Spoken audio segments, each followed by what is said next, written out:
안녕하십니까.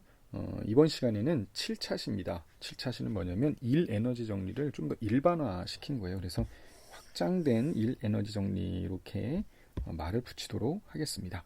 그럼 이것에 대해서 한번 공부해 보도록 할게요. 우리가 이전 시간에 공부한 내용을 한번 좀 다시 한번 언급해 볼게요. 운동 법칙을 여러 가지로 표현을 할 수가 있었어요. 첫 번째 가장 일반적인 겁니다. 물체에 작용하는 만약에 합력이 일정하다면 우리는 등가 속도 운동 공식을 이용해서 아주 간단히 해결을 했었습니다. 그래서 이 운동 방정식을 쉽게 해결할 수가 있었어요. 그런데 우리가 일반적으로 운동 방정식을 적용할 때 합력이 일정하다고 볼 수는 없죠. 그랬을 때 어떻게 풀 거냐? 그게 바로 일 에너지 정리라는 거였어요. 즉 어떤 경우에나 운동 방정식을 적용을 가능하다는 거예요. 그 다음에 합력이 한 일을 먼저 계산을 해주는 거예요. 그러니까 적분을 통해서. 그러니까 어려운 적분이 아니라면 이 적분 문제가 어렵게 해결되는 경우는 없으니까. 그래서 합력이 한 일을 계산을 한다면 우리가 최종적인 물체의 속도를 구할 수가 있다라는 거예요. 그죠? 그래서 최종적인 속도는 이렇게 구할 수가 있습니다. 그러니까 우리가 결국에 궁극적으로 구하고자 하는 거는 t초 후의 속도가 뭐냐, 아니면 뭐 t초 후에 속도를 알게 되면 뭐를 알 수 있죠? 위치를 알 수 있으니까요. 그래서 위치랑 속도를 구하는 것에 우리는 초점을 둬야 된다는 거예요. 근데 아주 특이하게 물체의 어떤 힘, 즉 conservative force라고 해가지고 보존력만 작용하는 경우에는 우리가 초기 조건으로부터 보존되는 에너지 E, 즉 이걸 뭐라고 합니까? 역학적 에너지죠. 역학적 에너지를 구하고 그 결과를 통해서 우리는 물체의 속도를 구할 수가 있다라는 겁니다. 여기까지 됐죠. 여기서 이제 조심해. 여기서 V는 뭐예요? 포텐셜 에너지입니다. 포텐셜 에너지. 속도가 아니에요. 그리고 이 V가 여기서 의미하는 속도를 의미한다라는 거예요. 그래서 아주 이렇게 풀 수가 있다라는 거예요. 여기까지 이해가 됐죠? 그렇다면 우리가 보존력이 그렇다면 어떤 물체에 2개 이상이 작용하게 되면 어떨까라는 겁니다. 그렇다면 그냥 충분히 예측할 수 있는 건 뭡니까? 역학적 에너지가 그대로 보존이 되겠죠. 당연히 보존력만 작용하면. 한번 봅시다. 물체에 작용하는 합력을 F라고 놨는데 여기서 A라는 보존력과 B라는 보존력의 힘으로 나눌 수가 있다고 볼게요. 그러면 일 에너지 정리에 의하면 뭐 어떠한 합력에 의해서 1이라는 위치에서 2까지로 이동했을 경우에 작용하는 그때 힘 F 보존력이 한 일은 나중 위치의 운동에서 처음 위치의 운동 에너지를 뺀 거겠죠. 즉 델타 K가 될 거예요. 그래서 합력이 한 일을 얘를 한번 또 보게 되면 얘는 A라는 보존력과 B라는 보존력의 1로 나눌 수가 있겠죠. 여기까지 됐죠. 그러면 1에서 2까지 한 A라는 보존력이 한 일은 R1에서의 포텐셜에서 R2에서의 포텐셜 에너지를 뺀 거예요. 마찬가지로 B라는 보존력이 한 일도 포텐셜 에너지의 차이로 표현할 수가 있겠죠. 여기까지 됐습니까? 왜냐하면 여기선 보존력만 작용했기 때문에. 그렇다면 얘를 이제 정리를 해보면 첫 번째 1에서부터 2까지의 위치에까지의 해준 합력이 한 일은 운동 에너지의 변화. 그리고 얘를 각각을 이렇게 쪼갤 수 있죠. 그렇죠. 이렇게 쪼갰을 때도 이건 그대로 내려오고요. 근데 얘는 뭐를 의미합니까? 얘를 의미하고요. 얘는 얘를 의미한 거겠죠.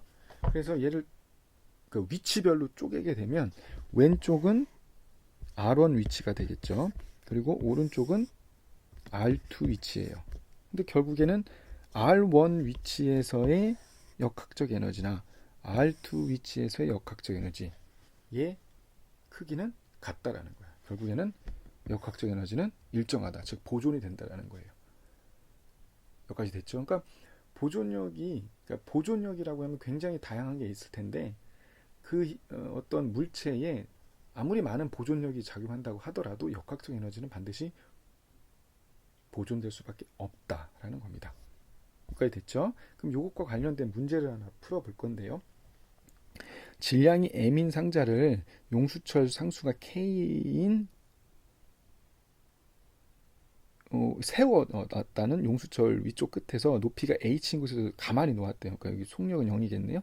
그랬을 때 상자가 용수철에 닿으면 어떻게 될까? 눌리겠죠? 그러니까 처음 눌렸을 때 그 위치를 구하자 이거야. 그랬을 때 그 처음 위치를 한번 구해보면 얘를 일단 기준 위치라고 볼게요. 용수철의 기준 위치를 요걸 이제 기준 위치라고 볼게요. 기준 위치라고 보고요. 여기서 요마만큼 내려갔다고 볼게요. 즉 D만큼 내려갔다고 볼게요. 여기까지 됐습니까? 그러면 어떻게 돼요? 여기를 이니셜 초기 위치 그리고 요까지 용수철이 눌렸을 때의 위치를 파이널 위치라고 볼게요. 여기까지 됐죠? 그렇게 되면 이 물체에 작용하는 걸 보면 이 물체는 처음에 작용하는 큼의 크기는 뭐만 작용했어요? 중력, 즉 알짜임이 작용했고 용수철 탄성력은 작용하지 않았어요. 하지만 결국에는 보존력만 작용했겠죠? 그리고 여기까지 볼게요.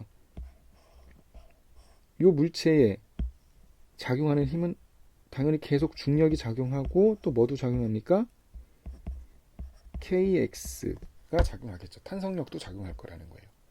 여기까지 됐습니까? 그렇다면 결국에는 얘는 결국에 H라는 위치에서 정확히 말하면 D라는 거 마이너스 D라는 위치겠죠. 좌표고 기준계를 설정하게 되면 마이너스 D라는 위치까지 올 때는 순수하게 뭐만 작용했어?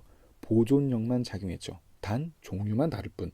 그러면 결국에 역학적 에너지를 한번 구해봅시다. 이니셜, 즉 초기 위치에서의 역학적 에너지를 구해볼게요. 얘를 한번 표로 한번 나타내 볼까요? 그럼 어떻게 구하면 됩니까?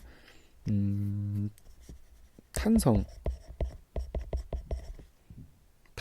포텐셜 에너지, 그리고 중력 포텐셜 에너지가 있겠고요. 그리고 운동 에너지가 있겠죠.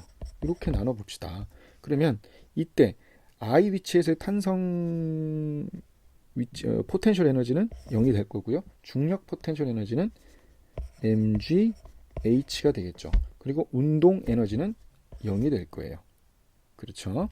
그러니까 I 위치에서의 역학 에너지는 mgH가 되겠다. 그죠? 그리고 파이널 위치에서의 탄성 에너지는 뭐가 됩니까? 2분의 KD의 제곱이 될 거고요. 중력 포텐셜 에너지는 마이너스 mgd가 되겠고요. 운동 에너지는 0이 되겠다. 그죠? 그럼 이 두 개가 뭐 해야 됩니까? 같아야겠죠. 그죠? 따라서 어떤 식이 세워져요? mgh는 2분의 kd의 제곱 마이너스 mgd 이렇게 되겠네요. 이것을 만족하는 d의 값 구해주면 되니까 얘 2차 방정식이겠다. 그죠? 그러니까 2분의 kd의 제곱 마이너스 mgd 마이너스 mgh는 0이니까 따라서 근의 공식을 적용해 주면 써보겠습니다. 2 곱하기 2분의 k에 mg 플러스 마이너스 루트에 b의 제곱이니까 mg의 제곱 마이너스 4ac잖아요. 곱하기 2분의 k 곱하기 마이너스 mgh 얘를 풀어주면 되겠다. 그죠? 자, 얘를 식을 써주면 분모는 뭐만 남아? k만 남고 mg 플러스 마이너스 이 식을 좀 더 정리하면 빠져나오고 미안합니다. 얘는 이렇게 mg가 빠져나오면 좋겠는데 어떻게 하면 됩니까? mg의 제곱이고요. 얘를 어차피 플러스가 되겠네. mg의 제곱으로 앞에 상수를 빼면 얘는 이렇게 생기겠죠. mg분의 그죠? 2k gh 이렇게 나오겠다. 그죠? 이렇게 나오겠다. 그러면 mg의 제곱 mg를 밖으로 뺄 수 있으니까 따라서 d는 최종적으로 표현해 보면 k분의 mg 플러스 앞에 거는 mg로 빠질 수 있겠네. mg의 k분의 mg의 루트에 뭡니까? 1 플러스 mg분의 2kgh가 될 거고 또 하나는 뭐가 됩니까? 이거를 그냥 복제할게요. 또 하나는 얘랑 하나는 뭐 요거만 바꾸면 되겠죠. 하나는 마이너스 이렇게 되겠죠. 그러니까 둘 중에 하나라는 거야. 그죠? 둘 중에 하나인데 여기서 안 되는 게 하나가 있습니다. 뭐가 있을까? 뭐가 안 될까? 바로 아랫개가 안 돼요. 왜 안 되냐면 h가 0인 경우를 생각을 해볼게. 상식적으로 볼게요. h가 0이면 어떻게 될까? h가 0이면 중력에 의해서 용수철이 줄어들어야 될 거 아니에요? 그렇죠? 근데 h가 0이면 첫 번째 식은 가능해요. h가 0이면 얼마만큼 줄어들어요? k분의 2mg만큼 줄어드는데 이쪽으로 가볼게요. h가 0이면 줄어듭니까? d가 뭐가 돼? h가 0이면 d가 0이 돼버린다는 거야. d가 0이 될 수가 있을까 없을까? 이런 경우는 말이 안 되죠. 왜냐면 분명히 중력에 의해서 줄어들어야 되는데 줄어들지 않는다는 거야. 그러니까 얘는 말도 안 되는 거야. 따라서 우리가 구하고자 하는 d는 얘가 되겠죠. 여기까지 이해가 됐죠? 그래요. 그러면 이제 요게 중요한 거죠. 우리가 보존력만 작용하는 경우는 이 세상에 그냥 없다고 보면 돼요. 반드시 뭐 비보존력. 여기서 비보존력은 결국에는 마찰력이 됩니다. 마찰력이에요. 결국에는 마찰력이 작용할 수밖에 없는데요. 우리가 보존력과 비보존력으로 한번 나눠볼 수 있죠. 합력이라는 게. 근데 한번 봅시다. 물체에 작용하는 합력이 F가 이건 보존력이고요. 이걸 뭐 비보존력이라고 놓을게요.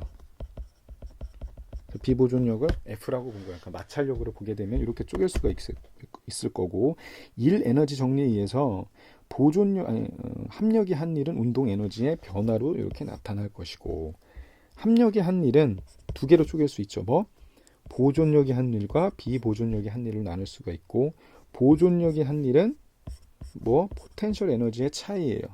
여기까지 됐죠. 이렇게 됩니다. 그러면 1 에너지를 적당히 확장을 하게 되면 분명히 합력이 한 일은 운동 에너지의 변화예요. 근데 합력이 한 일은 보존력이 한 일과 비보존력이 한 일로 나눌 거고 보존력이 한 일은 분명히 이렇게 포텐셜 에너지의 차이로 나타내질 거예요. 그리고 비보존력이 한 일은 그냥 내려오는 거예요. 그냥 얘는 그냥 내가 구해주면 돼요. 결국에 얘를 우변으로 옮기는 거예요. 우변으로 옮기면 이렇게 쪼개질 수가 있죠. 이게 뭔 말이에요? 이 위치에서의 역학 에너지, 얘는 1 위치에서의 역학 에너지라는 거예요. 결국에 이 말은 뭔 말이에요? 비보존력이 한 일은 요거를 다시 써보는 겁니다. 비보존력이 한 일은 1에서 2 위치까지 비보존력이 한 일은 이 위치에서의 역학적 에너지에서 1 위치에서의 역학적 에너지를 뺀 거랑 같다. 즉 뭐의 차이다? 역학적 에너지의 변화를 가져올 수밖에 없다라는 거야. 그럼 결국에는 뭔 말이냐면 비보존력이 일을 하게 되면 역학적 에너지는 줄어들 수밖에 없어요. 그죠? 그러니까 비마찰력에 의해서 역학적 에너지가 손실이 된다는 거야. 그러니까 마찰력이 그 일을 빼앗아 가는 거예요. 어떤 일? 운동 에너지와 뭐죠? 포텐셜 에너지의 합을 결국에 빼앗아 갈 수밖에 없다라는 거예요. 그러니까 열 손실이니까 일어날 수밖에 없다라는 겁니다. 그래서 거의 대부분의 이런 비보존력이 한 일은 거의 대부분 뭘로 빠져나갈 수밖에 없다? 열 에너지로 환산될 수밖에 없다. 변화할 수밖에 없어요. 그래서 참 중요한 게 이 열 에너지를 어떻게 줄일 거냐가 되게 중요하겠죠. 그죠? 여기까지 이해가 됐습니까? 그래요. 이게 바로 이제 확장된 이제 1 에너지 정리가 되겠고요.